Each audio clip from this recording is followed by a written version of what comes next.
입니다. 믿음으로 살지 않으면 곤란하고 피곤해진다. 다시 한번 믿음으로 살지 않으면 곤란하고 피곤해진다. 믿음으로 살지 않으면 곤란하고 피곤해진다라는 제목으로 우리 본문의 말씀 중심으로 은혜를 나누기 원합니다. 자, 블레셋 앞에서 절대적인 열세 속에 있었던 이스라엘 군이었습니다. 자, 사울의 아들 요나단이 그러나 여호와의 구원은 사람의 많고 적음에 달리지 아니하였느니라 하면서 하나님은 만군의 여호와 하나님은 사람의 군사를 중요하게 그 숫자를 중요하게 여기지 않으신다고, 그분은 만군의 여호와이기 때문에 많은 숫자를 필요로 하지 않으신다고 그렇게 고백하면서 하나님 앞에서 하나님이 기다리셨던 그 믿음의 고백, 그 정답의 그 고백을 말하면서 나아가죠. 자, 그러면서 그 사무엘상에서 처음 말하고 있는, 그리고 사무엘상에서 계속해서 반복해서 강조하고 있는 만군의 여호와, 그 만군의 여호와를 의지하여서 그 신앙 고백으로 그렇게 믿음의 싸움을 싸우고 있습니다. 자, 그러면서 이 요나단과 병기든 자로부터 시작된 이 싸움은 블레셋 사람들에게 큰 공포와 두려움을 주었고요, 혼란을 주었습니다. 그리고 땅이 막 진동했잖아요. 그러면서 블레셋 사람들이 그 정신도 혼동스럽고 어지러워서 자신들의 칼로 자신들 스스로를 그렇게 치는, 그죠? 자멸하는 그런 상황이었습니다. 그리고 이스라엘은 이때 기세를 잡아서 블레셋을 추격하고 소탕하는 그런 전쟁을 하면 되었던 거예요. 자, 그런데 그때 사울이 맹세를 하거든요. 자, 그 맹세의 내용을 한번 읽어봅시다. 24절 시작. 이날에 이스라엘 백성들이 피곤하였으니 이는 사울이 저녁 곧 내가 내 원수에게 보복하는 때까지 아무 음식물이든지 먹는 사람은 저주를 받을지어다 하였습니다. 그러므로 모든 백성이 음식물을 맛보지 못하고, 자, 백성들에게 사울이 이제 맹세시켰다 이렇게 표현하고 있는데, 그러니까 다 맹세해 하면서 정말로 이렇게 맹세합니다 하면서 맹세를 시킨 것인지, 아니면 사울이 저주의 맹세를 본인의 입으로 이렇게 걸었던 것인지 모르겠지만 이 맹세는 사울의 의지로 한 맹세예요. 자, 그런데 사울이 왜 이렇게 맹세를 했을까? 블레셋에 대한 보복을 확실히 해가지고 블레셋이 다시 반격하거나 보복해오지 못하도록 그렇게 하고자 하는 의도였을 것으로 보입니다. 자, 그리고 이번에 이 블레셋이 가진 전력을 확실히 파괴하지 못한다면 다시 블레셋이 금방 회복해서 쳐들어올지 모른다, 그것을 염려해서 확실히 이번에 밟아버리자, 그런 마음으로 하는 것으로 보입니다. 그리고 이스라엘 사람들이 이제 블레셋을 추격하는데, 여러분 그들은 살기 위해서 열심히 도망갈 거 아니겠습니까? 자, 그들을 추격하고 따라잡아서 그죠? 그렇게 하는 것이 쉽지 않을 거예요. 자, 그런데 이들이 배고프다고 음식물을 먹다가 이렇게 주저앉고 퍼져버릴까봐 이 군사들에게, 이스라엘 군사들에게 고삐를 지는 어떤 차원에서 이런 맹세를 했던 것으로 보입니다. 자, 그런데 이게 얼마나 분별력이 없고 또 얼마나 이 판단 미스였냐면요, 여러분 싸울 때 이 전시 상황에서 식량이 정말로 중요하거든요. 전시 상황에서 총알만큼 중요한 게 식량이에요. 자, 먹지를 못해서 만약에 힘이 떨어진다, 그렇다면 내 손에 칼이 있다 하더라도 칼을 휘두를 수가 없는 거예요. 그죠? 여러분 이렇게 복싱 경기 이렇게 보시다가 처음부터 막 파이팅해야 하고 한쪽이 막, 그죠? 유리하게 그 점수를 따고 막 상대를 코너로 몰아가고 그러다가 유리한 사람이 힘이 떨어져 체력이 방전되는 어떤 그런 상황에 와요. 그러면서 유리했던 사람이 오히려 나중에 수세에 몰리게 되는 그런 경기를 보신 적 있지 않습니까? 저는 많이 봤어요. 야, 처음에 막 엄청난, 그죠? 맹공을 퍼붓고서 야, 당연히 이겼겠다 했는데 공격하다가 힘이 빠진 거예요. 체력이 방전된 거예요. 자, 그러면서 어떻게 돼요? 싸움이 전세가 바뀌게 되는 겁니다. 여러분 전쟁에서 이 식량이라는 것은요 그렇게 중요한 거예요. 그래서 이 식량을 추진하는 것, 그 식량을 지원하는 것은 정말로 실제로 포탄을 지원하는 것, 총알을 지원하는 것과 똑같이 중요한 것으로 칩니다. 자, 그런데 스스로에게 식량 지원을 끊어버리는 자충수를 둔 거예요. 먹지 말라. 여러분 이게 전쟁에 대한 이해도가 얼마나 떨어지는지, 그죠? 이 전투 상황 속에서 이 식량이 얼마나 중요한지 이게 너무나 이거를 제대로 이해하지 못하고 분별이 없는 거예요. 자, 그러면서 쫄쫄 굶고 그 먹으면은 저주를 받는다고 하니까 쫄쫄 굶고서 그들이 배가 고프고 허기진데도 불구하고 아무것도 먹지 못하고 그렇게 전쟁을 감당했습니다. 자, 그러면서 백성들이 그것으로 인해서 오히려 율법을 범하는 죄가 일어나는데요. 31절 보니까 그날에 백성이 믹마스에서 아얄론에 이르기까지 블레셋 사람들을 쳤으므로 그들이 심히 피곤한지라.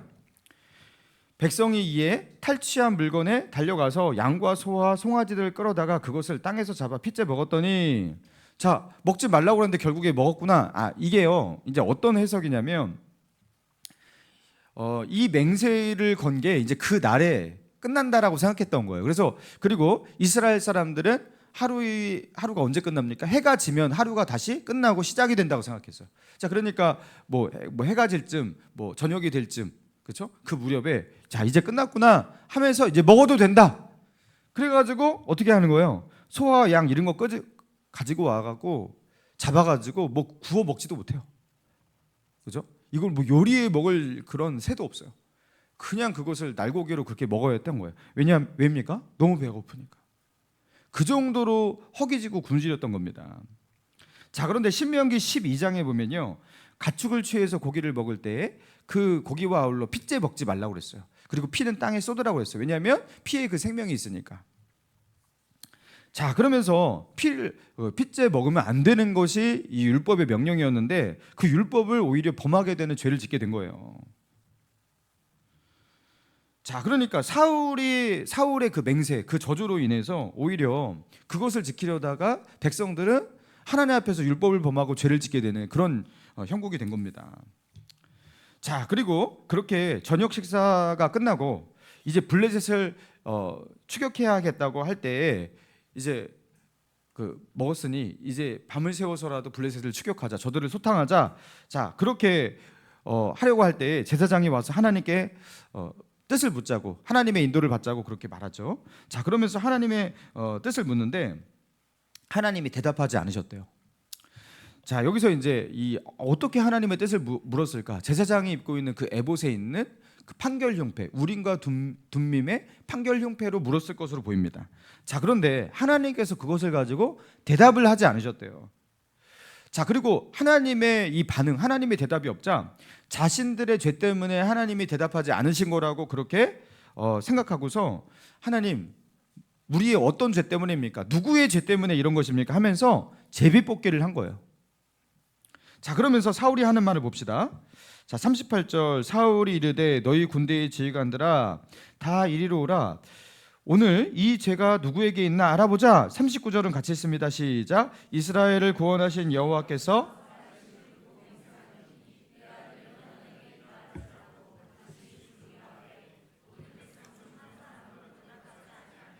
자, 이스라엘을 구원하신 여호와께서 살아계심을 두고 뭐 했어요? 맹세하노니, 아니 또 여호와의 살아계심을 두고 맹세를 합니다. 여호와의 이름으로. 그러니까 죄를 지은 사람이 만약에 이제 제비를 뽑아서 죄를 지은 사람이 만약에 내 아들 요나단으로 밝혀진다 하더라도 반드시 그는 죽어야 할 것이다, 이렇게 맹세를 합니다. 여러분, 하나님께서요 죄를 지은 사람을 반드시 죽여라 이렇게 말씀하신 적이 없어요. 그렇게 해야 한다고 한 적이 없어요. 그런데 사울이 이 맹세로 그렇게 하겠다고 하고 있는 겁니다. 사울이 왜 이렇게 맹세를 하고 있는지 모르겠어요. 그 맹세의 동기가 무엇일까?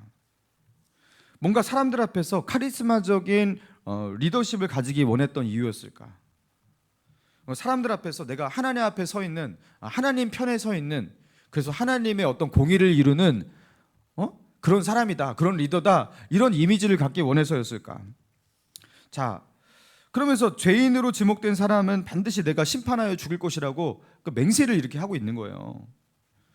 자, 그래서 결국에 맨 마지막 사울과 요나단이 뽑히게 됐고, 그리고 사울과 요나단 사이에 뽑을 때에는 결국에 누가 뽑힙니까? 요나단이 뽑히잖아요. 자, 그러면서 그 요나단이 뽑히니까 요나단이 어떻게 말하는지 봅시다. 43절. 사울이 요나단에게 이르되 내가 행한 것을 내게 말하라. 요나단이 말하여 이르되 내가 다만 내 손에 가진 지팡이의 끝으로 꿀을 조금 맛보았을 뿐이오나 내가 죽을 수밖에 없나이다. 그러니까 요나단이 이제 대역 죄인이 된 거예요. 자, 그래서 내가 죽을 수밖에 없습니다. 내가 그 꿀을 조금 먹었을 뿐인데 그것 때문에 이렇게 된 것 같습니다. 하면서 자, 그런데 이제 요나단이 어떻게 하다가 이 음식물을 먹었는지 여러분 아까 성경을 읽을 때 잘 보시면 아시겠지만 한번 다시 봅시다. 25절 보니까 그들이 다 숯불에 들어간즉 땅에 꿀이 있더라. 백성이 숯불로 들어갈 때 꿀이 흐르는 것을 보고도 그들이 맹세를 두려워하여 손을 그 입에 대는 자가 없었으나 요나단은 그 아버지가 백성에게 맹세하여 명령할 때 듣지 못하였으므로 손에 가진 지팡이의 끝을 내밀어 벌집에 꿀을 찍고 그의 손을 돌려 입에 대매 눈이 밝아졌더라. 그러니까 요나단은 사울이 그 맹세하는 거, 사울의 그 저주 이 내용을 듣지를 못했던 거예요. 그래서 듣지를 못해갖고 알지 못하고서 그 꿀을 찍어 먹었던 겁니다. 자, 그래서 알지 못해가지고 이 일을 저질렀는데 그것 때문에 요나단이 대역죄인이 되고 그리고 그것 때문에 뭐 죽어야만 하는 그런 상황이 되었던 거예요. 자, 그런데 여기까지 왔다면 아버지 사울, 그 이스라엘 왕 사울이 마땅히 보여줘야 할 그런 반응, 그 행동이 무엇일까? 여러분 여기까지 왔어요. 아, 그러면은 맹세를 지켜야지 하면서 이렇게 계속 가야 되는 것인가? 아니면 이거 하나님께서 맹세하라고 한 것도 아니거든요. 맹세해야지 도와준다고 한 적도 없었고, 그렇죠? 아, 내가 잘못된 맹세를 했습니다. 내가 경솔하게 맹세했습니다. 내가 했던 이 맹세가 이렇게까지 그 일을 만들 줄을 몰랐습니다. 백성들은 전쟁에서 식량을 먹지 못해서 그들을 곤란함으로 그렇게 몰고 가게 되었고, 내 아들 요나단이 이렇게, 그죠? 그 사울이 했던 말을 듣지도 못하고 자기도 모르게 죄인이 돼버린 거예요. 자, 이렇게 될 줄을 몰랐습니다. 내가 너무 경솔했습니다. 이런 반응이 나와야 하는 것인가? 여러분 어떻게 생각하십니까? 맹세를 했으니까 맹세는 당연히 지켜야지 뭐 이런 식으로 계속 나가야 되는 겁니까? 아니면 자신의 경솔함에 대해서 그죠? 반성을 해야 됩니까? 여러분 아실 거예요, 그죠? 여러분 이 맹세는 굉장히 경솔한 맹세예요. 자, 그런데 사울이요 여기서 어떻게 반응하는지 이 기가 막힌 반응을 한번 봅시다. 44절 시작. 사울이 이르되 요나단아 내가 반드시 죽으리라. 그렇지 않으면 하나님이 내게 벌을 내리시고 또 여기서 또 맹세를 해요. 아, 이거 미친 맹세예요 진짜. 아무튼 환장하겠어요 진짜. 아, 지금 사울이 맹세를 계속해서 이렇게 된 거거든요. 근데 여기서 다시 맹세를 또 하고 있어요.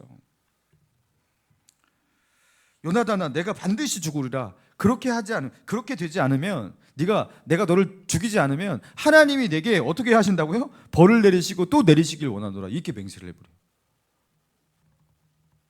아니 도대체 아니 맹세에 왜 이렇게 집착을 하는 건지. 결국에요 여러분 사울은요 이 맹세대로 되었잖아요. 그렇죠? 이 맹세대로 되어서 사울은 정말로 나중에 비참하게 죽잖아요. 아니 무슨 여호와의 이름으로 어떻게 이렇게 맹세를 남발하느냐는 것입니다. 그리고 이 왕이 어떻게 이 경솔하게 이렇게 쉽게 맹세를 할 수 있는 것이며, 그리고 자기 아들이 죽는 상황인데도 여기서 어떻게 하나님의 이름을 들먹이며 맹세를 할 수 있는지. 이거는 마치 자신의 그 맹세의 그 경솔함 이것을 덮기 위해서 다시 맹세를 하고 있는 형국이에요. 그러니까 마치 이제 그 거짓말을 덮기 위해서 또 다른 거짓말을 하듯이, 그렇죠? 그 경솔한 맹세를 덮기 위해서 다시 맹세를 하고 있는 그런 모습입니다. 자, 그런데 이렇게 사울의 이 맹세의 퍼레이드, 맹세의 미친 질주, 그렇죠? 아무도 막을 수 없는 사울의 이 맹세를 여러분 어떻게 이거 막아낼 수 있겠습니까? 자, 그러니까요 백성들이 나서거든요. 백성들이 자 어떻게 말하는지 봅시다. 45절 시작. 백성이 사울에게 말하되 이스라엘이 이 큰 구원을 이룬 요나단이 죽겠나이까? 결코 그렇지 아니하니이다. 여호와의 살아계심을 두고 맹세하옵나니 그의 머리털 하나도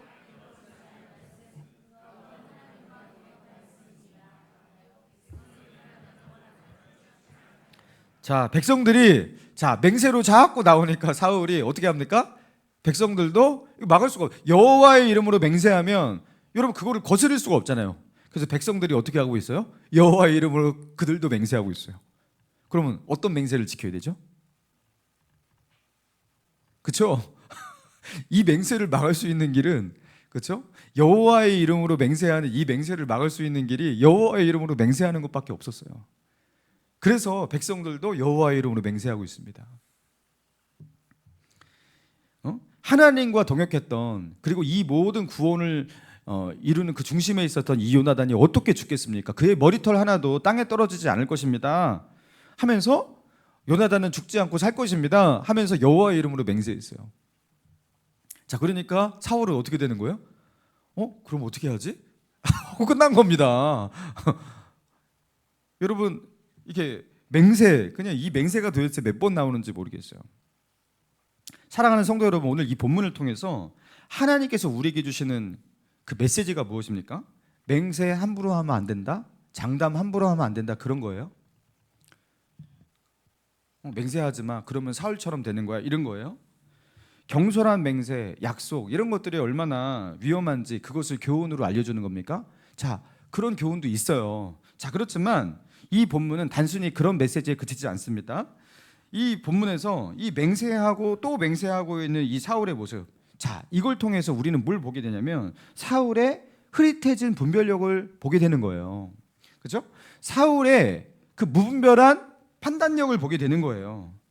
자, 그리고 13장에서 그 사울이 하나님 앞에 불순종하고 일의 시간을 기다려야 하는데 기다리지 못했던 그 사울, 믿음을 잃어버린, 하나님 앞에 순종하지 못한 그 13장의 사울이 14장에서 어떻게 하나님을 잃어버린 사울이 어떻게 망해가고 있는지, 그의 쇠락이 어떻게 시작하고 있는지를 보여주는 게 14장인 겁니다. 사울을 통해서 그에게 준 그 기다림의 시간, 지키지 못하고 어겼던 그 사울, 그리고 나름대로 자의적인 어떤 제사를 드렸던 사울. 자, 그런데 이제 요나단이 믿음으로 시작해서 일어난 그 블레셋과의 전쟁에서 그 이스라엘 편에 서서 하나님께서 이스라엘에게 승리를 주시고 역사하시는 그 시간에 사울은 마치 그 승리를 자기가 이끌겠다는 양 맹세를 하고 있잖아요. 자기가 이 맹세를 하면서 결국에 뭐 하겠다라는 거예요. 그 맹세를 통해서 블레셋을 많이 이렇게 쳐부셨다, 뭐 그렇게 하고 싶었던 것 같아요. 그 승리를 자신의 공으로 돌리고자 하는 그런 욕망이 있었던 것 같아요. 그러면서 자신의 그죠? 자의적인 어떤 그런 맹세를 하고 있단 말이에요. 자, 그런데 그 맹세가 오히려 이스라엘을 어떻게 만들고 있냐? 14장 24절 보니까 이날에 이스라엘 백성이 어떻게 되었다고요? 이날에 이스라엘 백성이 어떻게 되었다고요? 예, 14장 24절 피곤하였다, 이렇게 표현하고 있습니다.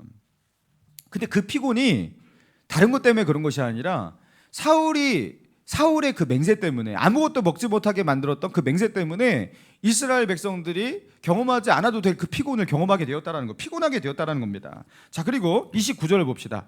29절, 요나단이 이르되 내 아버지께서 이 땅을 어떻게 만드셨도다? 예, 곤란하게 하셨도다. 그러니까 이 요나단의 언어를 통해서 사울이 저지른 이 행동에 대한 그 평가를 하고 있는 거예요. 내 아버지께서 이 땅을 곤란하게 만들었다, 곤란하게 했다. 이 사울의 맹세로 오히려 이스라엘은 매우 곤란하게 되었다라는 거예요. 자신의 맹세 때문에 자기 아들 요나단이 죽게 되었고요. 여러분, 그런데 그 상황 속에서도 사울은요, 맹세를 멈추지 않고 있잖아요. 여러분, 이런 분별력이 없는 사람, 이렇게 판단력을 잃어버린 사람, 자, 이런 사람이 리더가 되었어요. 여러분, 매우 어렵죠. 정말로 힘들죠.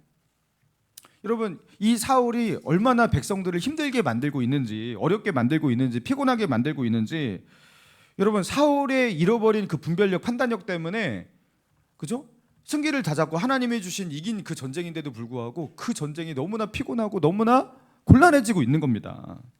뭘 말하는 겁니까? 하나님 앞에 믿음을 잃어버린 자, 그렇죠? 하나님 앞에 순종하지 못하는 그 사울.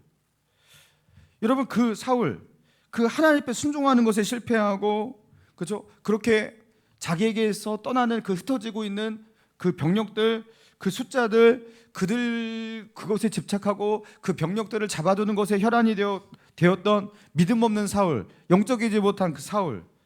여러분, 그 믿음으로 살지 않는 자에게 임하는 첫 번째 그 저주가 보이지 않는데 그에게 임하는 저주가 무엇이냐면요, 분별력을 잃어버려요. 올바른 판단을 하지 못하는 겁니다. 특별히 영적인 분별력, 판단력 다 잃어버립니다.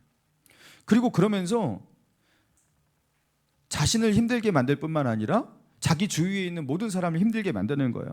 그들의 삶을 피곤하게 만들고 곤란하게 만듭니다. 그죠? 자기뿐만 아니라 공동체를 곤란함 속으로 몰아가게 하는 거예요. 여러분, 우리가 영적으로, 그죠? 하나님 앞에서 믿음으로 살지 못하고요, 그죠? 순종하지 못할 때, 여러분, 우리에게 시작되는, 그죠? 시작되는 그 어려움이 무엇이냐면 이렇게 어려움이 시작되는 거예요. 요한복음 4장에 보면 예수님께서 그 예루살렘에서, 그 유대에서 그 갈릴리로 이렇게 지나시다가 사마리아 성에 들어가서 사마리아 성 우물가 곁에 이렇게 표현되어 있어요. 야곱의 우물이 있더라. 예수께서 길 가시다가 피곤하여, 예수님께서 어떻게 하셨다고요? 피곤하셨어요. 그러니까 예수님도 피곤하셨던 거예요. 그러면서 우물 곁에 그대로 앉으시니, 이렇게 기록되어 있어요. 그러니까 너무 피곤해가지고 우물 곁에 이렇게 그대로 털썩 주저앉은 거예요. 자, 그렇게 피곤한 예수님의 모습을 그리고 있습니다. 자, 그러면서 물을 기르러 나온 사마리아 여인을 만나서 그녀와의 대화가 그렇게 이어지게 된 겁니다. 자, 그런데 그 사마리아 성 여인과의 그 대화 속에서 여러분, 그 대화 내용 이제 대충 아시잖아요, 그죠? 이 물을 먹는 자마다 다시 목마르냐, 내가 주는 물을 먹으면 영원히 목마르지 아니하리라. 그렇게 하면서 예배를 여기서 드려야 되냐, 예루살렘에 드려야 되냐, 신령과 진정으로 예배해야 된다. 그리스도가 오신다고 하셨는데 내가 그리스도다 하면서 예수님이 이제 그리스도신 것을 알리잖아요. 자, 그러면서 이렇게 이 여인이 예수를 믿게 됩니다. 그리고 이 여인이 사마리아 성에 들어가고 많은 사람들로 하여금 전도해 갖고 예수님께로 나오게 만듭니다. 자, 이런 일이 일어나는데요, 그 사마리아 성 여인과의 대화가 마치자마자 제자들이 예수님을 찾아오거든요. 자, 그렇게 말합니다. 그 사이 제자들이 청하여 이르되 라비여 잡수소서. 자, 점심 식사 거리를 구하러 마을 안으로 들어갔던 거예요. 그러니까 점심 식사 재료를 가지고서 그렇게 예수님께로 나오게 된 겁니다. 자, 그러니까 예수님께서 말씀하셔요. 이르시되 내게는 너희가 알지 못하는 먹을 양식이 있느니라. 제자들이 서로 말하되 누가 잡수실 것을 갖다 드렸는가 하니 예수께서 이르시되 나의 양식은 나를 보내신 이의 뜻을 행하며 그의 일을 온전히 이루는 이것이니라. 자, 이게 뭘 말하는 겁니까, 이 내용이? 예수님은요, 아까 피곤하여 지쳐서 털썩 주저앉은 예수님이었단 말이에요. 그죠? 근데 이 털썩 주저앉았을 때 그 때가 이게 그죠? 점심 먹을 때고 굉장히 허기지고 배고프고. 자, 그런데 그 예수님께서 제자들이 점심거리를 가지고 이렇게 나아오니까 예수님께서 뭐라고 말씀하신 거냐면 나는 너희가 알지 못하는 양식이 있다. 나의 양식은 나를 보내신 이의 뜻을 이루는 것이다 하면서 뭔가 예수님께서 채워지고 충만해진, 그죠? 그런 표현을 하고 계시다라는 거예요. 예수님은 뭘 드시지도 않았는데 마치 드신 것처럼, 그죠? 양식을 드신 것처럼, 배불러지신 것처럼, 채워지고 있는 것처럼, 만족하신 것처럼 그렇게 표현하고 있다라는 거예요.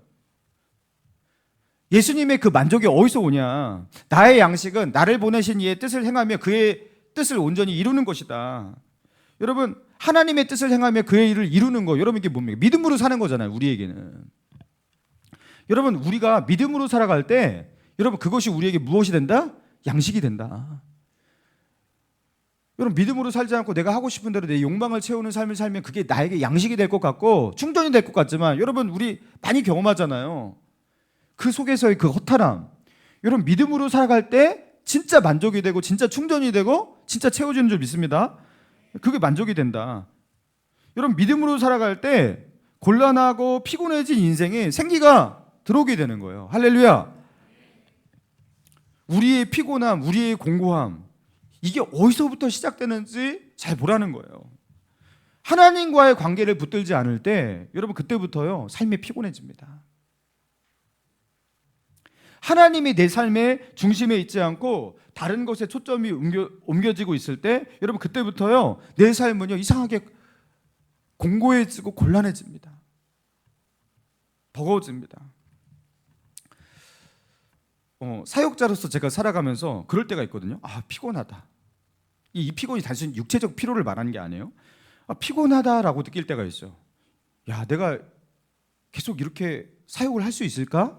내가 이렇게 목사로서 살 수 있을까? 자, 이게 담임 목사라서 뭐 성도가 많아져서 그래서 뭐 담당하고 있는 사역의 분량이 커서 여러분 그래서 이런 말을 하는 게 아니에요. 왜냐하면 제가 이거는 전도사 때도 부교육자 때도 그죠? 그렇게 제가 심지어 청년 때, 평신도 때 주일날 뭐 성가대도 하고 교사도 하고 그럴 때도 이런 말을 한 적이 있었어요. 내가 계속 이렇게 하면서 사역을 버틸 수 있을까? 사역하면서 버틸 수 있을까? 예, 너무 피곤하다고 느껴질 때가 있어요. 벅차다고 느껴질 때가 있어요. 아, 나는 열심히 이렇게 섬기고 봉사하는데, 사역하는데, 같이 이렇게 동역자들이 따라와주지 않는 것 같고, 사람들은 왜 이렇게 불평이 많는 거지? 그리고 왜 이렇게 뭔가 침체하고 가라앉은 분위기지?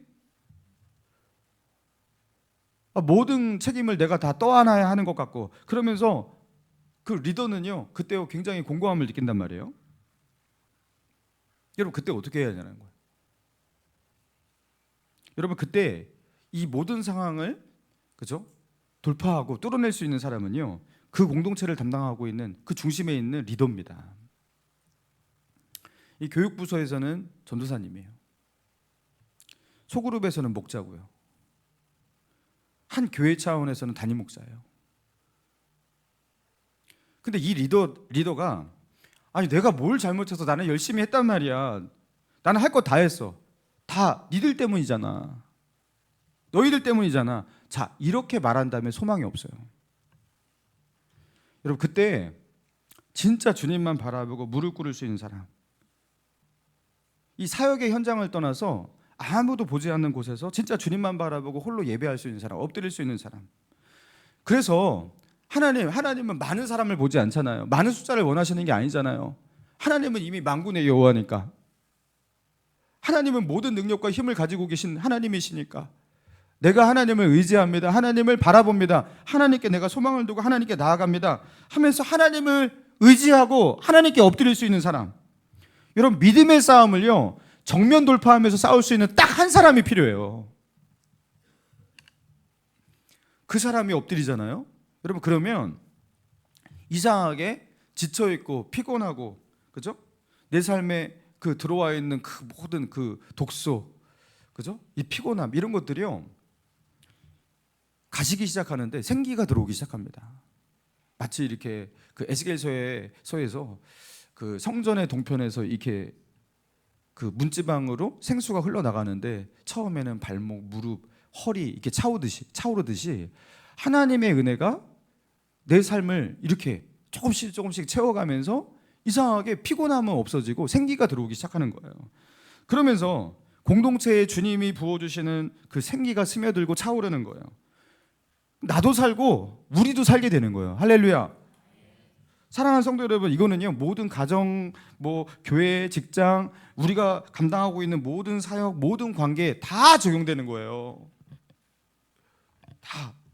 믿음으로 살아가는 한 사람, 그 한 사람이요 어두움을 빛으로 바꿀 수가 있는 거예요. 여러분 하나님은요 그냥 니네들 다 믿음이 있어야 돼, 다 그렇게 해야 돼. 하나님은 그렇게 하지 않으세요. 하나님은 사울 한 사람이 그런 사람이 되길 원하셨던 거예요. 요나단 한 사람이 믿음으로 나아가니까 하나님께서 모든 것을 바꾸시듯이 하나님은요 그 한 사람을 통해서 그 사람의 믿음의 고백을 받고서 모두에게 은혜를 주시는 거예요. 그런데 사울은 그런 사람이 되지 못했던 겁니다. 오히려 그의 믿음 없음을 통해서 모든 백성과 자신을 따르는 모든 사람들을 피곤하게 만들고 곤란하게 만드는 자가 되었던 겁니다. 자, 열왕기상 18장에 보면요, 당시 이스라엘의 왕이었던 그 아합 왕이거든요. 이 아합 왕이 바알 우상을 막 숭배하고 그 아내 이세벨과 함께 나라를 망가뜨리고 있었잖아요. 자, 그러면서 하나님께서 그 땅을 저주하시는데 3년 반 동안 비가 내리지 않았다고 합니다. 자, 그러면서 극심한 가뭄이 이스라엘 온 땅 가운데 임해서 고통을 받고 있는데 그 가뭄의 저주 속에서 그 아합 왕은요 이것을 어떻게 해석했냐면 엘리야 때문이라고. 엘리야가 비를 내리게 하는 신이었던 그 바알 신이 비를 내리게 하는 신이고 풍요의 신인데 비를 내리게 하는 신인 바알을 거슬러서 그의 분노를 사서 이렇게 가뭄에 오게 된 것이라고 하면서 아합은요 엘리야 때문에 이런 일이 있다고, 엘리야를 죽이면 비가 내릴 것이라고 생각하면서 엘리야를 생포하고 잡아서 그를 죽이자고 이렇게 생각하고서 엘리야를 수색하거든요. 근데 엘리야가 이제 숨어서 3년 반 동안 나오지 않았던 거예요. 자, 그런데 3년이 넘어서 이제 엘리야를 드디어 찾고 만나게 됩니다. 자, 그러면서 열왕기상 18장 17절에 이렇게 기록되어 있어요. 엘리야를 볼 때, 그러니까 아합이 엘리야를 볼 때예요. 아합이 그에게 이르되 이스라엘을 괴롭게 하는 자여 너냐? 자, 엘리야를 향해서 어떻게 말을 하냐면 첫 마디가 이스라엘을 괴롭게 하는 자라고 표현하고 있어요. 그러니까 너 때문에 이스라엘이 너무나 괴롭다라는 거예요. 너 때문에 이 극심한 가뭄이 시작되었다라는 거예요. 모든 책임이 너에게 있다라는 거예요.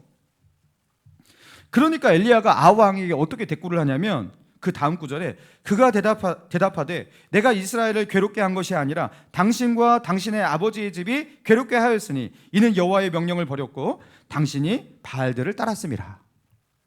자, 이 괴로움이 누구 때문이라고요? 당신과 당신의 아버지의 집 때문이라고. 당신들의 여호와를 버렸고 바알을 따랐기 때문에 지금 이런 일이 벌어진 것이라고. 그러니까 3년이 넘는 이 시간 동안 가뭄을 경험하면서 이 괴로움을 경험하면서 이 공고한 시간들을 보냈는데 아합은요 그 괴로움 속에서 아무것도 깨닫지 못하는 거예요. 그리고 누구 탓을 하는 거예요? 엘리야 탓을 하는 거예요. 엘리야 때문에. 자신의 영적인 문제, 여호와를 배반한 죄, 그것이요 나라를 이 지경으로 몰아갔거든요. 자, 그런데 뭐만 하고 있다? 남 탓만 하고 있다. 사랑하는 성도 여러분, 지금 내가 남 탓을 하고 있다면, 그 괴로움과 공고함의 원인을 남 탓으로 돌리고 있다면, 자, 바로 내가 아합과 같은 사람일지 모른다라는 거예요. 이스라엘을 괴롭게 한 자여 너냐? 여러분, 남 탓을 하고 있다라는 것은 대부분 원인 분석을 제대로 못하고 있는 것이고, 분별력, 그렇죠? 판단력 멈춰진 사람에게 일어나는 증상이에요. 자, 따라해 봅시다. 이제 남 탓 좀 그만합시다. 예, 이제 남 탓을 그만하세요. 그리고 어떤 분은요 또 반대로 남 탓은 하지 않아요. 자기 탓을 해요. 자, 그런데 이 자기 탓도 위험할 때가 많아요. 이렇게 해요. 그러니까 나는 죽어야 된대요. 그러니까 나 같은 사람은 왜 태어난지 모르겠대요. 쓸모없는 사람이래요. 그러면서 우울함과 자괴감에 빠져서 헤어나오지 못하는 분도 있어요. 자, 그러니까 이 사람은요 남 탓을 하는 그 남을 향한 그 손가락질이 자기를 향하고 있는 것이 방향만 바꾼 거예요. 똑같은 죄를 짓고 있는 거예요. 자기 학대 속에서 우울함과 자괴감으로 빠져드는 겁니다. 이 방향만 바꾼 거지 사람이 죄는 똑같이 짓고 있는 거예요. 자기를 향해서 학대의 죄를 짓고 있는 거예요. 자, 하나님이 원하시는 것은 남 탓도 아니고 자기 학대적인 자기 탓도 아닙니다. 하나님은 우리가 뭘 하기 원하시는 거예요? 우리가 회개하고 하나님께로 돌아가기를 원하시는 거예요. 자기의 죄를 뉘우치고 하나님께 소망을 두고 하나님을 바라보길 원하시는 겁니다. 여러분, 그러면서 시편 42편 11절에 자, 시편 기자가 이렇게 고백합니다. 내 영혼아, 내가 어찌하여 낙심하며 어찌하여 내 속에서 불안해하는가? 너는 하나님께 소망을 두라. 나는 그가 나타나 도우심으로 말미암아 내 하나님을 여전히 찬송하려다. 자, 왜 너는 그렇게 낙심하고 불안해하느냐? 말을 하면서 너는 하나님께 소망을 두라.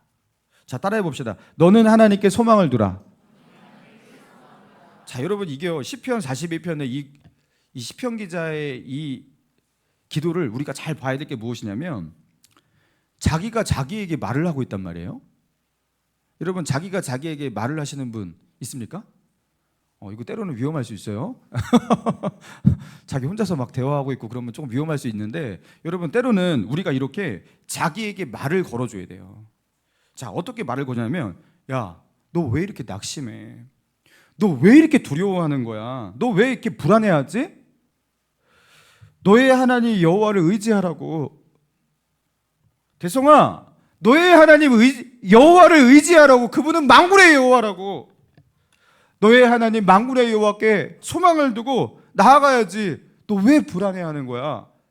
여러분, 이 정도는 말을 해도 돼요. 자기에게 말을 걸어주라는 거예요. 아무도 나에게 말을 해주지 않잖아요, 그죠? 그죠? 그리고 다른 사람이 하는 그 말들을 다 베베 꼬아서 듣고 잘못 해석하고 막 이러면서, 그죠? 더 힘들어지잖아요. 그러니까 자기에게 이 말을 해줘야 돼요. 믿음의 말을 해줘야 돼요. 내 영혼아, 너는 어찌하여 이렇게 낙심하고 왜 불안해하는가? 너는 너의 하나님께 소망을 두라. 그 하나님께서 나타나실 것이고 너를 도우실 것이고, 그리고 너는 어느 날 찬송하고 있을 것이다. 내가 믿음으로 하지 않아서 그렇게 되는 것이다. 이 정도는 하나님을 의지하면 다 이길 수 있는 거야. 이 소리 아닙니까? 따라해 봅시다. 너는 하나님께 소망을 두라. 여러분, 자기에게 말해줘야 돼요. 해석을 바로 해야 돼요. 믿음으로 살지 않으면 우리는 곤란해집니다. 피곤해집니다. 하나님께 소망을 두고 우리 믿음으로 살아가기로 결단할 수 있는 저와 여러분 되시기를 주님의 이름으로 축원합니다. 우리 찬양합시다. 우리 찬양하고 우물가의 여인처럼 우리 찬양합시다.